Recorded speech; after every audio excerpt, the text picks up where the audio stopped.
Okay, hello everyone. It's Lisa, candidly speaking. Thank you for watching. And those of you for your first time, hi there.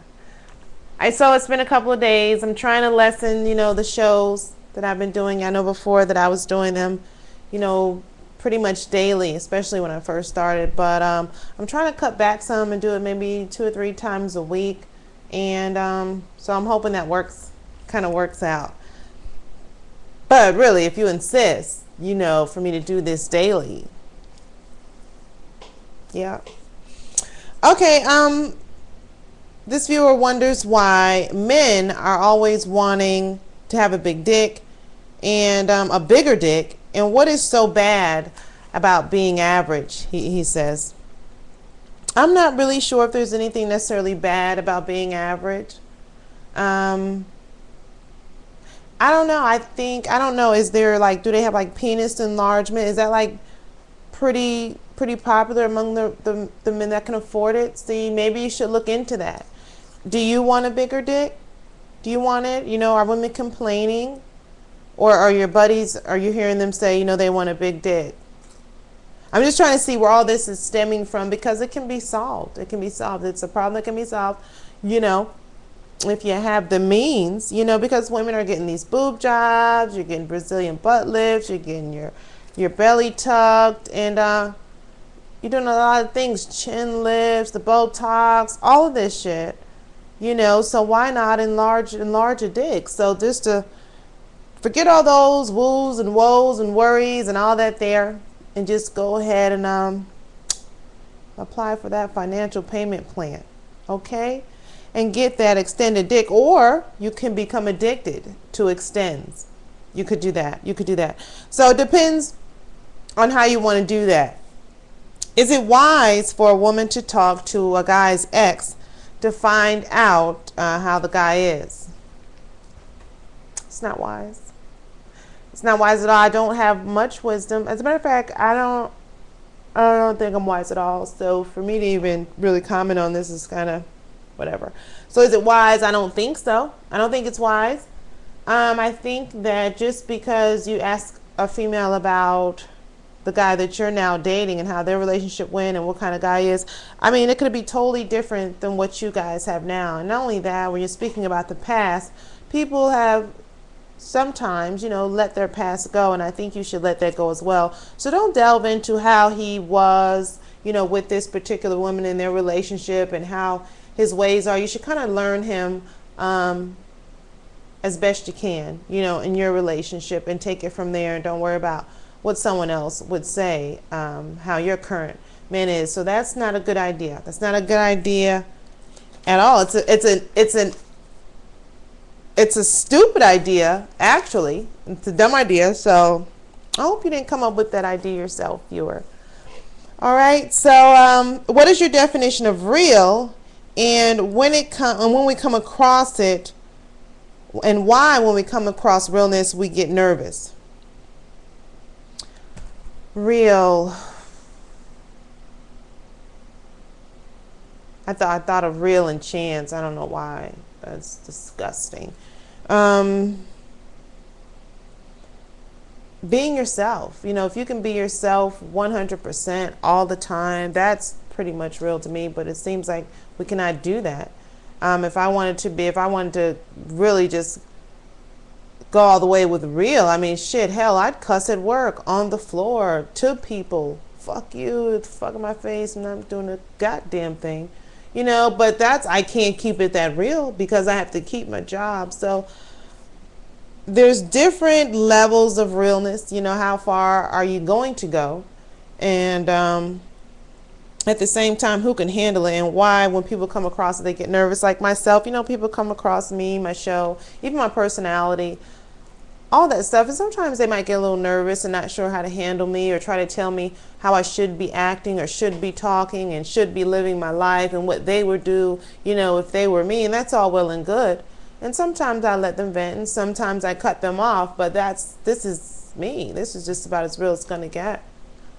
And I'm not living for you and what your thoughts are. And I respect a lot of these people's opinions and thoughts and all that there.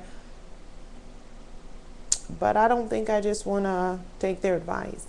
I'm going to keep going with what I know, learn as I go, hopefully, if I do. And sometimes it might take a time or two for someone to learn anything. So keep it real within yourself, I think, is first and foremost. If you can keep it real with yourself, then the others won't really matter. Some people are either going to accept it and some people are going to reject it, you know, unless you're the author of, you know, trying to win friends and influence people, which I'm clearly not, and that's not my stilo. Okay, so I could care less about what the masses think, and I could care less,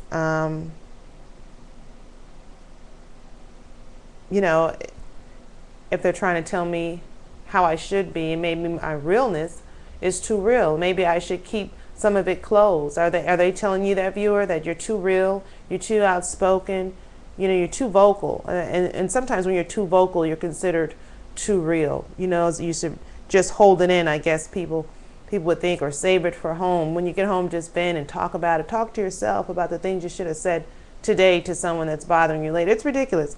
Vent, say how you feel, be vocal about things. Of course, there's different ways to do things, and include being real.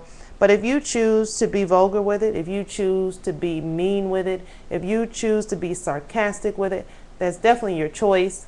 Be real to yourself, within yourself, and I think things will fall in place, whether it's negative or positive. You'll definitely, I think, soon find your way. And you might even find out down the line that that's not the route you want to take. You don't want to be so open. You don't want to be so real. You want to kind of keep to yourself, because that route you tried, being so open, honest, and real, didn't work for you. And that might even happen to myself. So take your own path, as I choose to do.